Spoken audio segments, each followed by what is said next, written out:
দেখো ভাই প্লিজ, তুমি আমাদের ভুল বুঝো না। আসলে দলিলটা খুবই দরকার। দলিলটা না পেলে মামুনের চিকিৎসার টাকাটা জোগাড় করা সম্ভব হবে না। এই জন্যই মাথাটা একটু বেশি গরম। আল্লাহ জানে আমার দলিলটা এখন, আমার এবারে দলিলটা এখন কোথায় বেহাত হয়ে আছে কে জানে। দাদু ভাই তুমি একদম চিন্তা করো না, দলিলটা যে নিয়েছে তার উদ্দেশ্য সফল হবে না।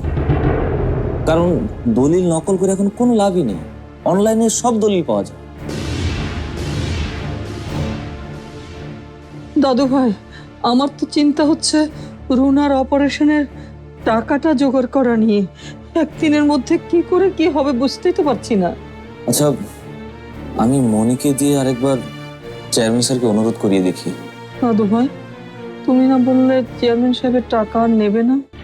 দাদু ভাই, চেয়ারম্যান স্যারের উপর আমার রাগ আছে ঠিক, কিন্তু দেয়ালে পিঠ ঠেকে গেছে। এখন এখন মামুনের চিকিৎসাটাই সবার আগে, তারপর রাগ হোক। ধরো আমি একবার মনিকে কল করে দেখি। তা তো ঠিকই, বিপদের সময় মান অপমান বোধ রাখতে নেই দাদু ভাই। মনি তো কল রিসিভ করলো না, হয়তো মোবাইলটা রেখে মাঠে গেছে।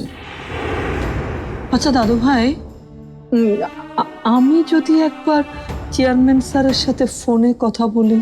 না না দাদু ভাই, তুমি কেন চেয়ারম্যান স্যারের কাছে ছোট হতে যাবে? দেখি, আমি নিজে গিয়েই চেয়ারম্যান স্যারের সাথে কথা বলবো। এখন মামুনের জন্য আমি যে কোনো কিছু করতে রাজি আছি, যে কোনো কিছু। যাচ্ছি।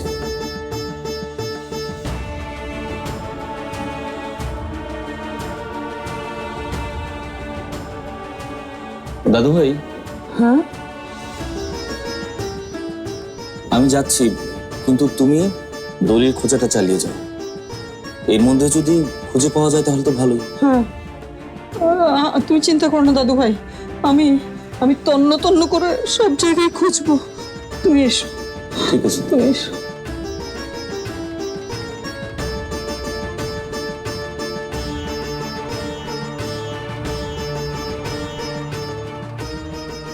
দলিল তুই ছাড়া আর সরানোর মতো কেউই কিন্তু নেই।